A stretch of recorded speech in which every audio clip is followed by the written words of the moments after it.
在韩国有这所特殊的学校，入学条件之一是父母资产至少1万。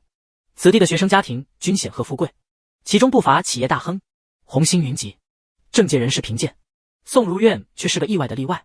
她的丈夫曾经资产丰厚，两人之间关系甚笃，遭遇数十亿的诈骗之后，悲痛中的丈夫选择了绝路。自此，她的丈夫彻底消失无踪，连遗体都未能寻回。第一天的校园参观让人印象深刻，设施完备，还有专业外教和丰富的课外舞蹈课，母子俩立刻爱上了这里。但由于名额有限，孩子的面试之后还需家长面试，如愿于是前往家长面试等候区。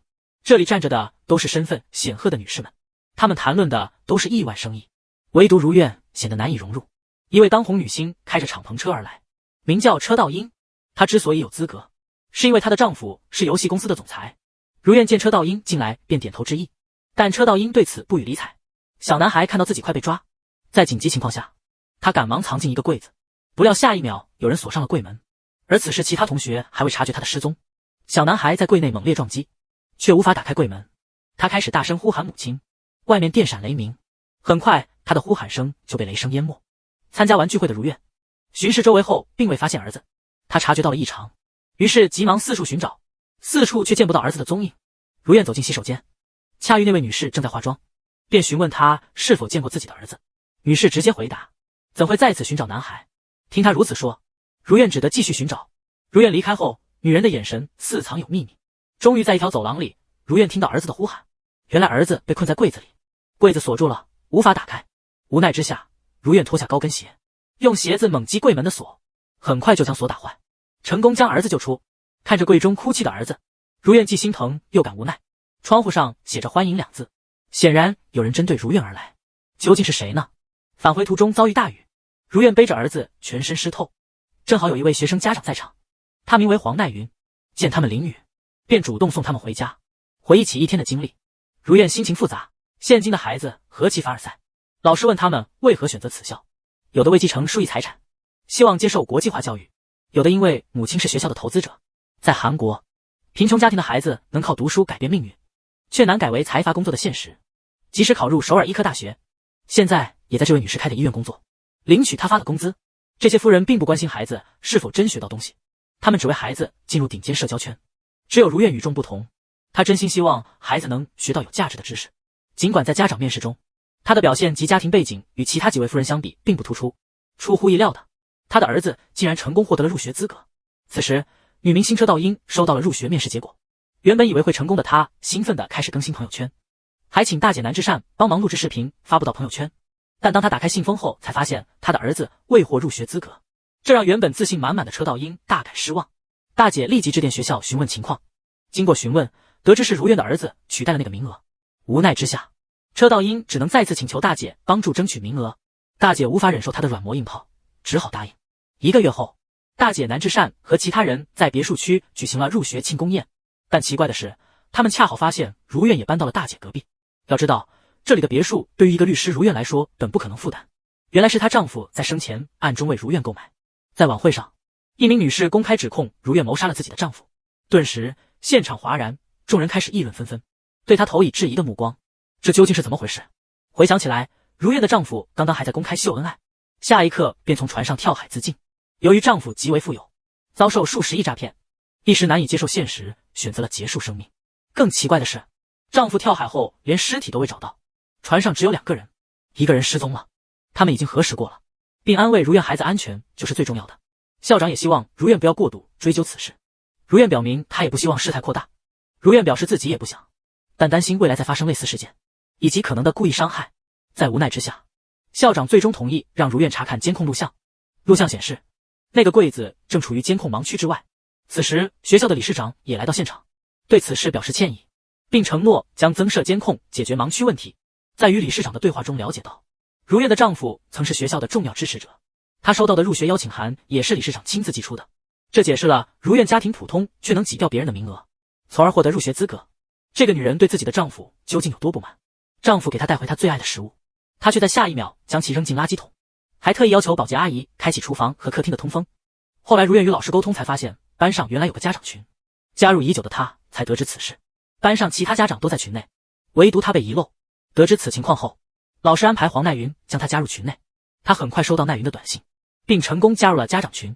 此时，蓝之善看到如愿在群内向家长们打招呼，车道英对此表示不满，为什么要把这个女人拉进来？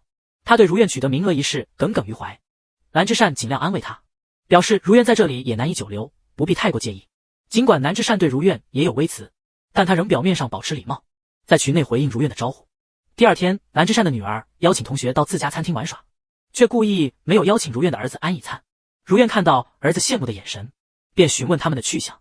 原本希望他们能邀请安以灿一同前往，那几位财阀夫人急忙召回了自家孩子。车道英责问儿子为何与他们交谈，这让如愿感到愤怒又无奈。此种针对显得过于明显。恰逢此时，奈云发短信称女儿在家，想与以灿一同玩耍。如愿随即将此消息告诉儿子，儿子因中有同学愿意与他玩感到高兴。孩子们随后分成两组，财阀家的孩子一起在游乐场玩耍，如愿与奈云陪伴孩子们骑行4轮脚踏车。至傍晚时分，奈云还为他们准备了丰盛的晚餐。经过一天的相处，如愿与奈云的关系更进一步，两人宛如闺蜜般倾诉彼此的心声。在校长办公室内，车道英的儿子石宇哭诉要以灿赔偿一个遥控飞机，因为刚才在无人注意时，有人偷玩了石宇的遥控飞机，可能由于不熟悉操作，遥控飞机很快撞上旁边柱子，随后摔到地上摔坏了。当俊熙赶到现场时，只见以灿独自站在那里发呆，看着摔坏的遥控飞机。俊熙询问是否是他导致飞机损坏，以灿未作声。车道英说明遥控飞机是作为石宇的入学礼物，不需要赔偿，只需道歉。如愿询问儿子是否真是他所为，强调如果是真的，则必须向对方道歉。以灿坚称不是他所为，这话让对面的石宇不满，还称以灿是个每天撒谎的骗子。以灿再次否认这一指控。正当双方争论时，奈云带着女儿来到办公室。奈云澄清遥控飞机并非以灿所坏，原来是在任在其他孩子用餐时偷玩遥控飞机，刚开始玩的还挺溜的，载任一见以灿便慌乱掉落遥控器，导致飞机撞上柱子损坏，眼看把别人的东西摔坏，载任小朋友直接急哭，随后在以灿面前逃离，留以灿一人在现场，所以才会以为是他弄坏的。车道英得知真相后感到尴尬，奈云立刻表达了歉意，并承诺会进行赔偿，只有这样事情才能得以解决。幸好奈云及时出现揭露了真相，否则以灿将会背负无辜的罪名。从此事件之后，如愿与奈云的关系变得更加密切。晚上，如愿意外地收到了一束鲜花，他误以为是奈云所送，因此致电感谢他。然而奈云表示并未送花，那会是谁呢？这时如愿注意到花上附带了一张卡片，卡片上写着你并不孤单，我一直在关注着你。这种做法与学校玻璃上的欢迎字迹如出一辙。到底是谁在暗中观察如愿？为何要故意让如愿意识到有人在关注他？如愿本打算致电问询是谁送来的花，就在这时，他目睹了一幕不该看到的场景。被发现后，那个女人急忙追了出来，一看到是如愿，便质问他为何会在此。如愿反问：那天是你追赶我的儿子吗？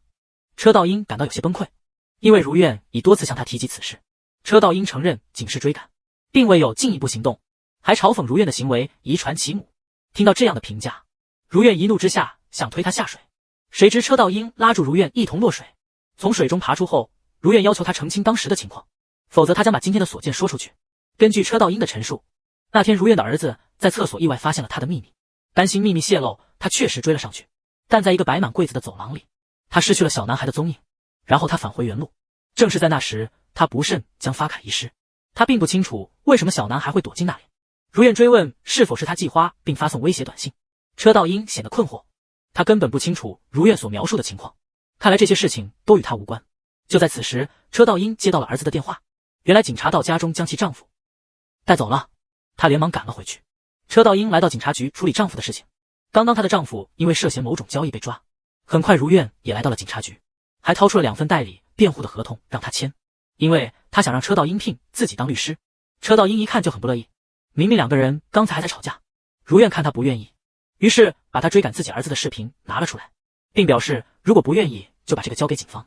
如愿之所以想成为他的辩护律师，一方面是想帮他，另一方面是想知道他跟自己的丈夫是什么关系。车道英冷笑一声，不管怎么样就是不肯说。如愿看他什么都不说，于是直接把他的手机拿了过来，打开他的通讯录，发现的确存有如愿丈夫的号码，还用车道英的手机给丈夫生前的手机打了一个电话，的确两个人都有彼此的号码，备注也很神秘。眼看秘密瞒不住了，车道英只好交代。根据她的交代，她跟如愿的丈夫一点关系都没有，是大姐跟如愿的丈夫走得近，自己只是中间人。终于得知真相，如愿呆住了。随后车道英也签署了那2份协议，聘请如愿做自己的辩护律师。就在刚刚，这个男人因为涉嫌某种交易被抓，老婆赶来吵着要跟他离婚。男人一听就不乐意了，表示离婚可以，但是要他负责儿子的学费和生活费。于是给他算了一笔账，结婚8年了，男人每个月给他3000万，1年下来就是3亿6千万，8年下来就是差不多30亿，含税的话就是60亿，包含现在开始的精神赔偿都要女人负责。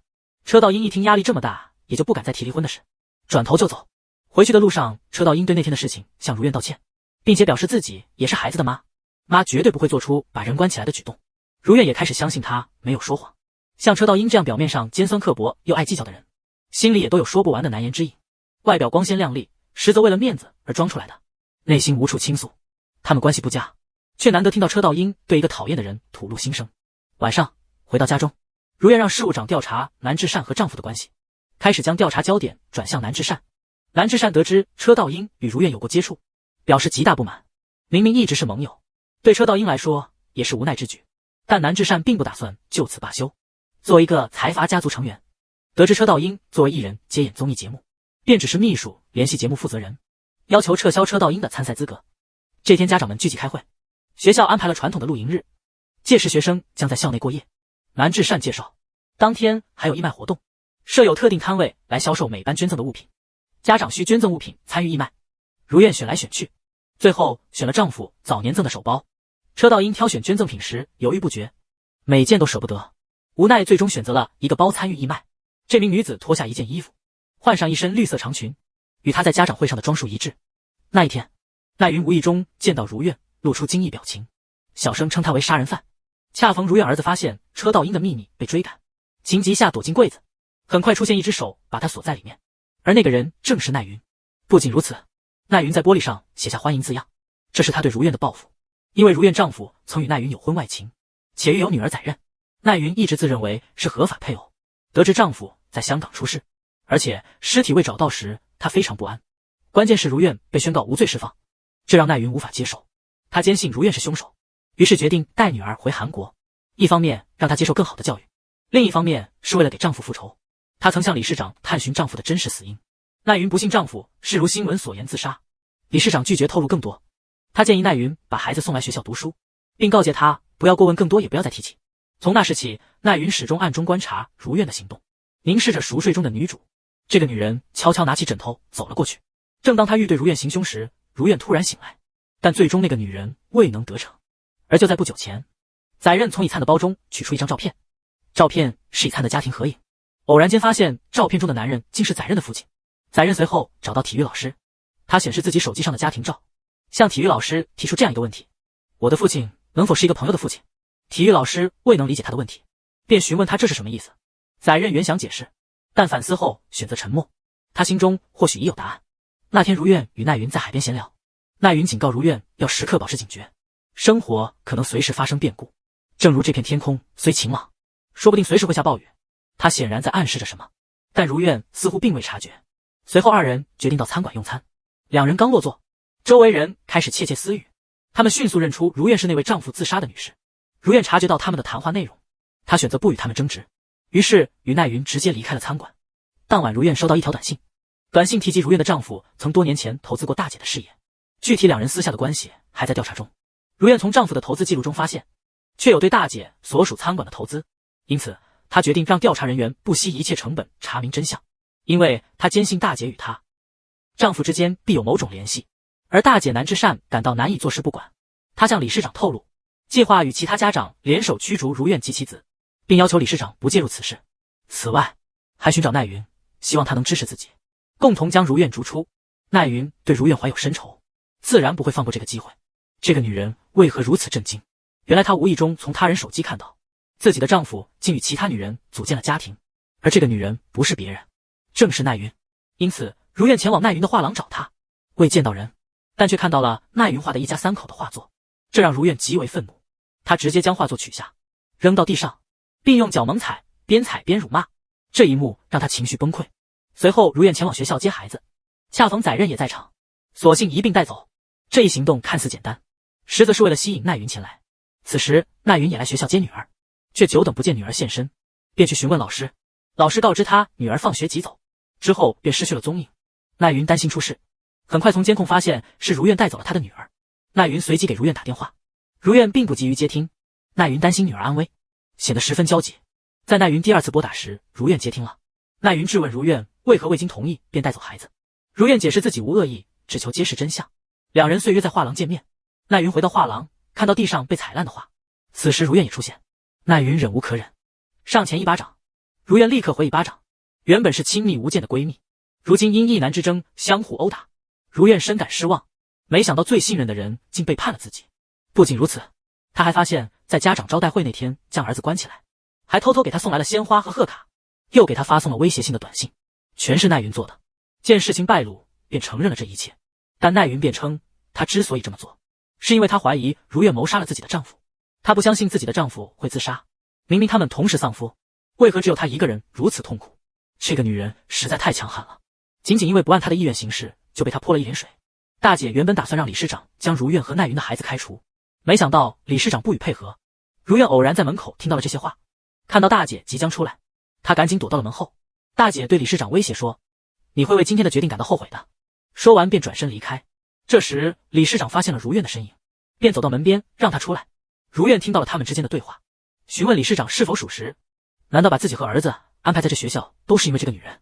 如愿希望理事长能够说出事实。她不相信大姐仅是一位普通的投资者，自己的丈夫与这里的财阀、理事长以及大姐之间必有某种联系，但理事长现在并不愿意透露。他希望等到学校明天的活动结束后再讨论此事。恰巧他们的谈话被体育老师听到了，在我看来，他不仅仅是一名普通教师。当晚体育老师便递交了辞呈，还带来了理事长所需了解的资料，这些都是理事长曾委托他调查的。但体育老师表明他不想再继续这样做，无论是让他去坐牢还是毁掉他的人生，他都希望到此为止。听到他这样说，理事长毫不犹豫地撕毁了他的辞职信，并询问他为何要这样做。体育老师解释，自从10年前受伤后，他意识到绝不能做超出自己承受范围的事，如果再这样下去，他真的无法承受。临走前，体育老师威胁理事长说，他已经暗中调查了理事长的事情，并将所有资料都藏了起来，从中揭露了令人震惊的秘密。若自己落入牢狱，则威胁要公开理事长的所有秘密。理事长惊恐至极，嘴唇微微颤抖。这时，一只手突然出现，将奈云女儿的小提琴狠狠摔在地上，接着不断地撞击地面。短短时间内，小提琴就被摧毁。摧毁她的正是大姐。大姐曾警告奈云让其女儿退出比赛，因为她希望自己的女儿能独奏，但奈云坚持认为女儿无需退出。无奈之下，大姐只得恐吓这位母亲。走近一看，竟是理事长的尸体躺在那里。如愿惊慌失措，陷入极度震惊。没想到短短1日，理事长竟遭人毒手。如愿此前正前往寻找理事长，恰巧遇到体育老师。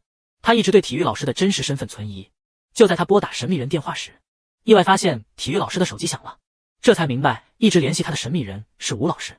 根据吴老师的说明，原来有人请他来监视如愿，因此他才来到此学校。如愿以为只有他一个人请吴老师，未曾料到还有他人请他跟踪监视，这让他感到意外。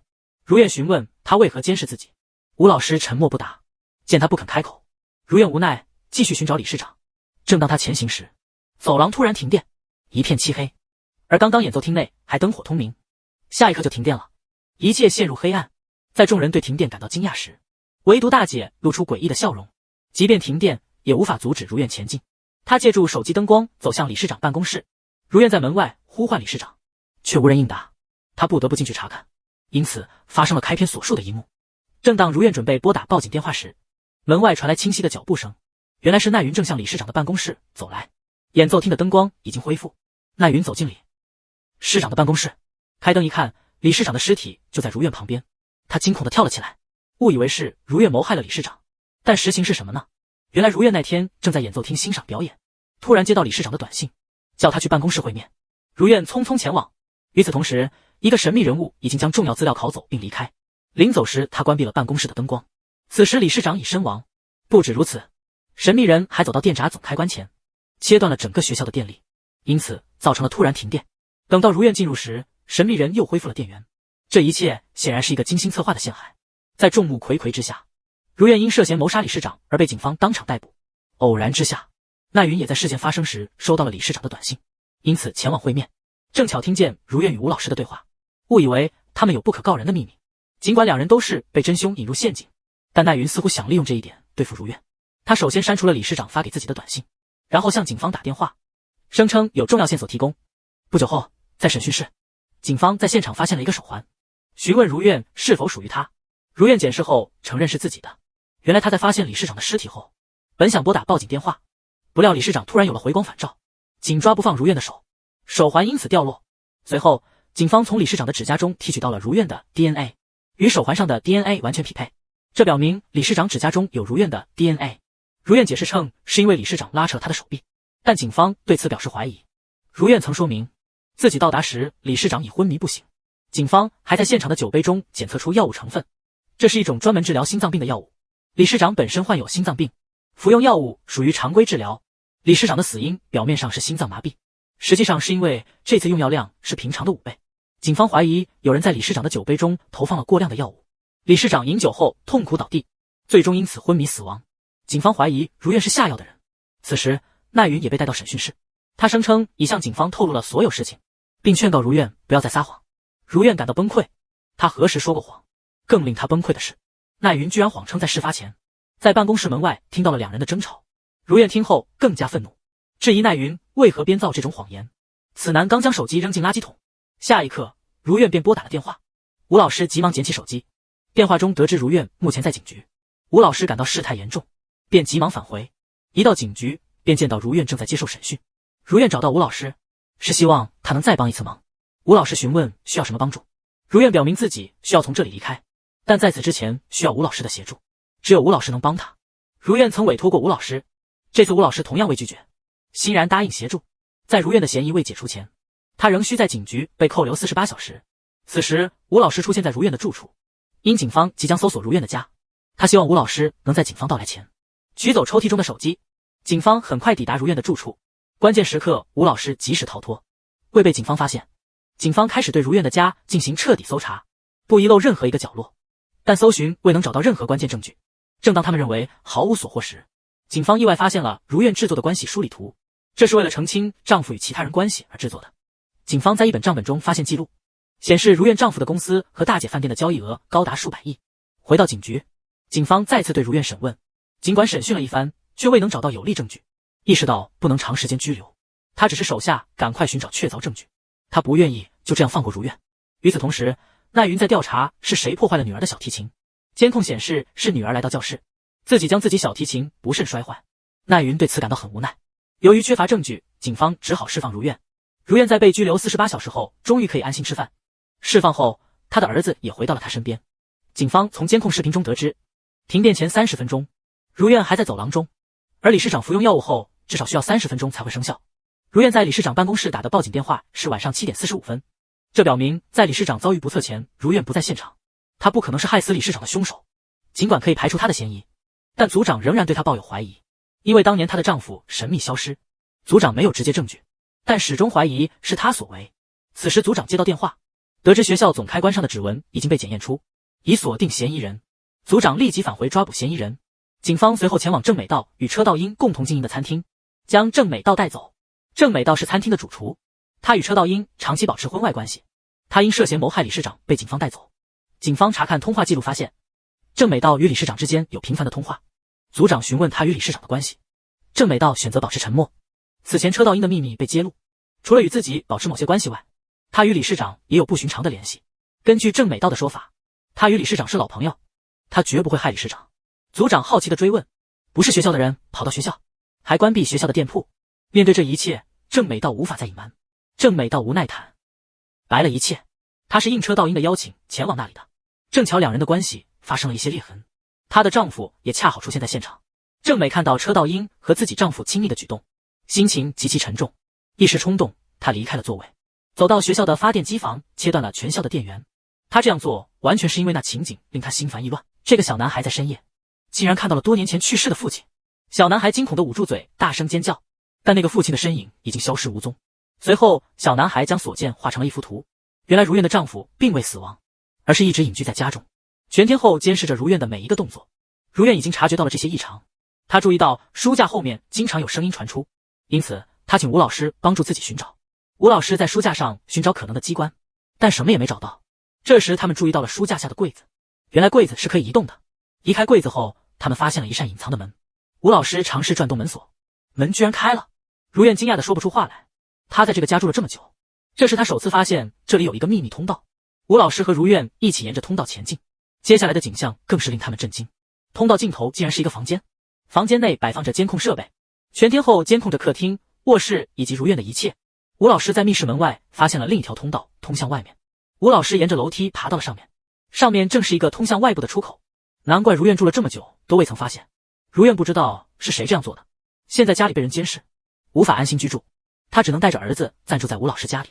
一天晚上，如愿在检查儿子的画室时，意外看到了一幅非同寻常的画。如愿询问这是画的什么场景，是不是那天晚上发生的事。以灿的表情突然变得恐惧，他回想起那天晚上见到的场景，内心深处他感到一阵痛楚。就在刚刚，这位女士目睹了多年前逝去的丈夫重现眼前，她捂住嘴，惊讶的说不出话来。外面的对话被她清楚的听到，原来是这位男士杀害了理事长，他在理事长的酒杯中下了药，理事长喝下酒后，药物开始发挥作用。这时理事长感到全身不适，随即痛苦的倒地身亡。理事长死后，这名男子不仅复制了理事长手中的重要信息，还利用理事长的手机给他和奈云发送了短信，利用奈云对他的仇恨，将罪名嫁祸给他。这一切都是她丈夫安志荣策划的，他的目的是为了控制财阀内部的资金。他清楚地听到了这些秘密。自理事长死后，奈云成为了新的理事长，这也是她丈夫安志荣的布局。在另一方面，警方在吴老师家中发现了一种药物，这种药正是理事长酒杯中检测出的。警方怀疑是吴老师给理事长下的药，但吴老师始终保持沉默，他无法解释这种药是如何出现的。为了帮助吴老师摆脱困境，她再次前往丈夫设立的密室寻找证据。她打开了电脑中的监控记录，监控记录中显示了一幕震惊的场景。在画面中，一个神秘人物在她不在家时进入了她的家，于是她拿着监控视频去找组长，希望组长能够释放吴老师。监控视频显示，一名男子进入了她的家，这人正是谋杀理事长的凶手。他将杀害理事长的药物放置在她家中，目的是直接将罪名嫁祸给他。正巧吴老师当时到他家帮忙拿手机，看到了那些药物。为了阻止他人的阴谋成功，吴老师将那些药物带走了。如今真相大白，警方无奈之下只能释放吴老师。仔细观察，一辆大货车朝这名女士驶来，下一刻她倒在血泊中失去意识。但这一切都是奈云的丈夫策划的。不久，救护车赶到，将她送往医院。她接到医院的电话后立即前往。虽然两人曾有过不愉快，但在关键时刻她不会袖手旁观。保洁阿姨因此几乎不敢前来。虽然奈云不承认她，但她实际上是奈云的生母。手术需要在同意文件上签字，保洁阿姨因此请求她代签。她内心有些挣扎，毕竟她是直系家属。经过一番犹豫，最终决定帮忙签字。在手术室外等待时，一名警察走近，他们在现场找到了奈云的手机，于是将手机交给了她。不久，奈云的手机接到了一个神秘来电，电话中一个男性的声音响起，询问他发生了什么。他回答说自己受伤了，正在医院。男性又询问是哪家医院，他正要回答时，突然感到这个声音非常熟悉。她意识到是她的丈夫安志荣打来的电话，质疑奈云的伤是否是他安排的。电话那头的丈夫没有作答，只是露出一抹诡异的微笑，然后挂断了电话。如愿其实也已经感觉到了，奈云的重伤与丈夫有直接关联。就在不久前，在她大姐南枝善开的医院里，一名女患者死亡。根据她大姐的丈夫李正宇所述，是因为该患者表示非常疲劳，无法入眠。在李正宇给她注射时，因为多加了2种药物，最终导致了不幸。这名患者还是一名学校教师，这是给大姐带来了不小的麻烦。但大姐不希望此事外泄，她让丈夫先回家休息，自己来处理这一切。丈夫不同意，她正要拨打电话报警，却被大姐抢过手机。大姐认为没必要报警。丈夫听后感到非常愤怒，不安的情绪迅速升高。见状，大姐上前拥抱她，安慰她不必担心，回去睡觉，自己来处理。听从大姐的劝说，丈夫只能同意。深夜，大姐和秘书将女患者的尸体搬至山上埋葬。偶然间，这一幕被一个神秘人物拍下。见过这么冷酷的丈夫吗？目睹病床上奄奄一息的妻子，他冷漠地拔掉了氧气管。原本尚有意识的妻子顿时痛苦不堪，然而丈夫仍旧无动于衷。这时，如愿从洗手间赶回，得知奈云的氧气管意外脱落，刚苏醒的她再次陷入昏迷。如愿察觉事态严重，奈云的母亲也急匆匆赶到，却对刚刚发生的事一无所知。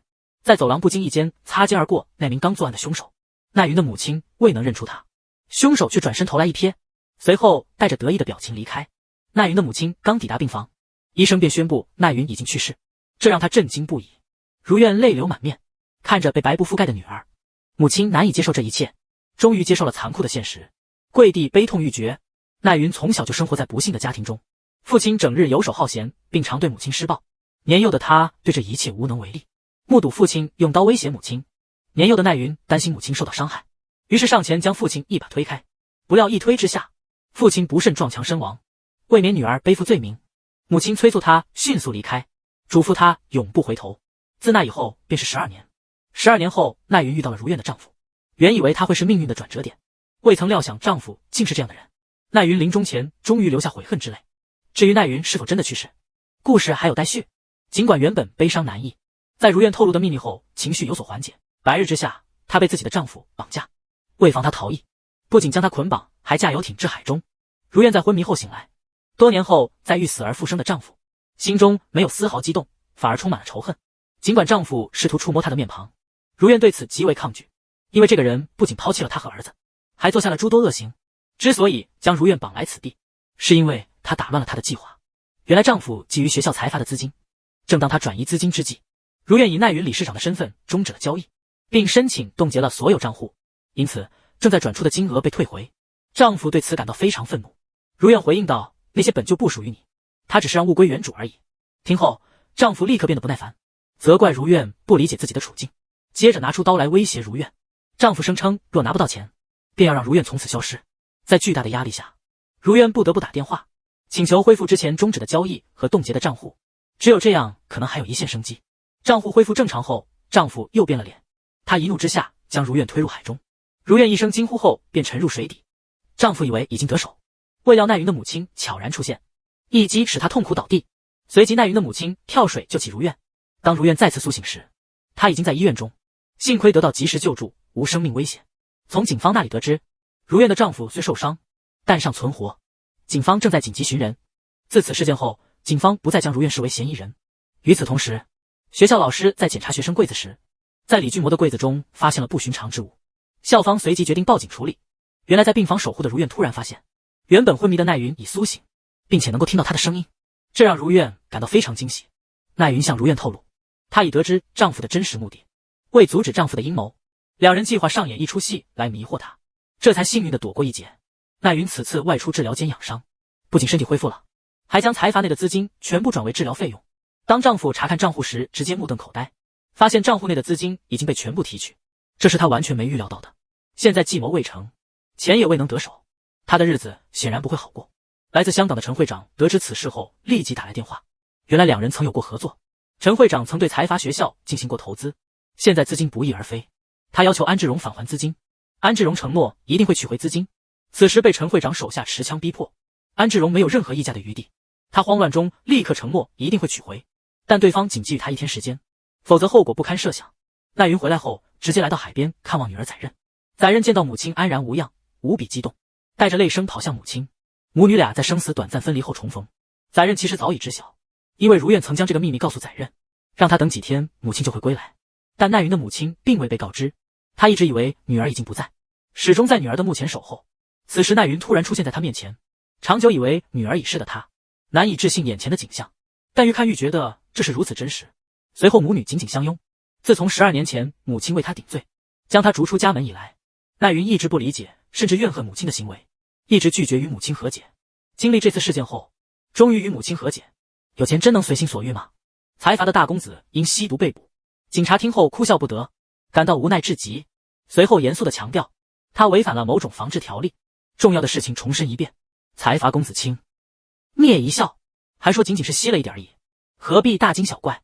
这个在某些地区是合法的，但财阀公子仍未意识到问题的严重性，对此毫不在意，这让警察感到既气又好笑。随后老师发表了看法，他指出现状比预想的更加严重，只需向警方说明事情的前因后果。可能由于他尚未成年，法官可能会给予轻判。刚抵达的大姐立刻接到了老师的电话，老师告知他的儿子因违反某防治法规，正接受警方的现场调查。大姐意识到了问题的严重性，于是立刻前往学校处理。公子似乎也意识到了问题的严重性，于是解释了这些物品的来源。根据他的说明，这些物品是从国外带来的，也因此被国外学校开除。他声称自己已久未接触这些物品，只是近期由于压力过大。警察询问他压力的来源，正因为这一问题，财阀公子李俊模透露了一个重大秘密。原来大姐的丈夫与学校某女教师有染，二人共同使用麻醉剂，最终导致意外发生，那位女教师不幸身亡。于是大姐将其埋葬。警察听后半信半疑，便询问他当前的精神状态是否正常，还是因神志不清而说出这番话。李俊模见他表示怀疑，便打开手机展示了自己录制的证据。警察接过手机查看，手机里清晰显示，大姐和其秘书正埋藏尸体。原来那天暗中拍摄此场景的正是李俊模，他悄悄跟随母亲，将其行为拍摄下来。这位财阀公子实在太冷酷，为了自保不惜牺牲亲情，将母亲的犯罪行为全部录制下来，随后交给了警方。画面中显示大姐和秘书正在掩埋女教师的尸体。此时大姐赶到现场，她质问校长为什么要让一个未成年人单独接受警方的询问。警方的询问已经结束，大姐表示律师马上就到。在此之前，她选择保持沉默。此时一批警察到达山上，找到了那天晚上大姐掩埋的尸体。警察很快接到了现场同事的电话，电话中表示已经找到了尸体，可以将嫌疑人带回警局。警察对大姐说，根据李俊模的陈述，在附近的树林里发现了一个身份不详的尸体，似乎就是那位女教师，要求大姐立即跟随回警局接受调查。大姐突然感到心虚，预感事情不妙。很快在审讯室，组长正在审问大姐，一方面涉及儿子违反某防治条例，一方面发现了大姐掩埋的尸体。组长要求她坦白一切，但大姐全程发呆，未发一言，看起来异常冷静。作为财阀的大姐，往往能用自己的影响力解决问题，每次都能侥幸逃脱。但这次她似乎接受了现实，不再抵抗。她还只是秘书，不要采取任何行动。警方对她的这种表现感到好奇。往常有事上头总会干预，但这次情况有所不同，集团至今没有任何举动。这时大姐的丈夫进入房间，他说他是来说明案件经过的。实际上他不希望大姐为自己承担罪责。同时在学校，孩子们正在上体育课，突然间浓烟四起，学校的警报铃也随之响起。孩子们以为发生了火灾。吴老师保持镇定，他只是孩子们2人一组，手牵手站成2排，一起走出充满浓烟的走廊。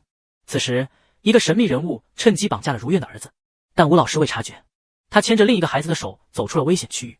安全之后，吴老师让孩子们确认身边的伙伴，载人才发现自己身边的不是以灿，这才知道以灿不见了。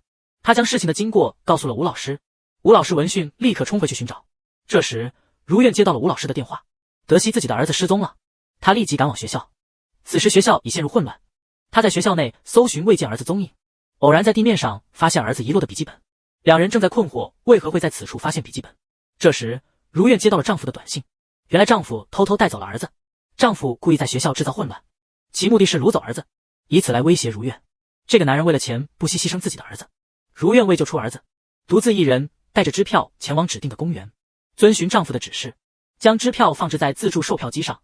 放好后，一个身着公仔服装的人从她身边走过，示意她前往摩天轮。如愿立刻辨认出是丈夫的声音，但为了儿子的安全，她只得照做。她按照丈夫的指示登上了摩天轮。当她登上后，下方一只小熊向她挥手。如愿想要得知儿子的位置，但丈夫并未理会，只是挥手离开。此时丈夫已经得手，就在她打算逃离之际，奈云现身了。但丈夫的行为过于过分，不仅将奈云视为外人，还责备她多管闲事。奈云难以接受这一切，她为家庭付出多年，如今却被视为外人。奈云怒不可遏，一时冲动从包中抽出小刀，试图冲上前去解决问题，但她不是丈夫的对手，很快就被丈夫制服。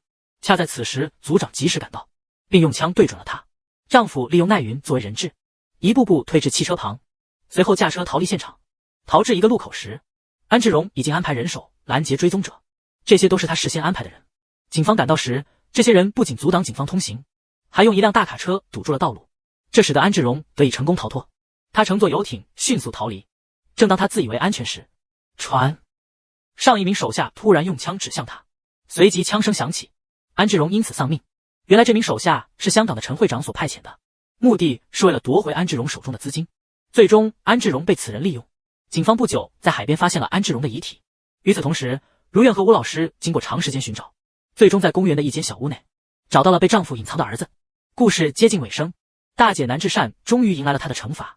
奈云计划带女儿返回香港，而如愿选择留在这座小岛上从事公益活动。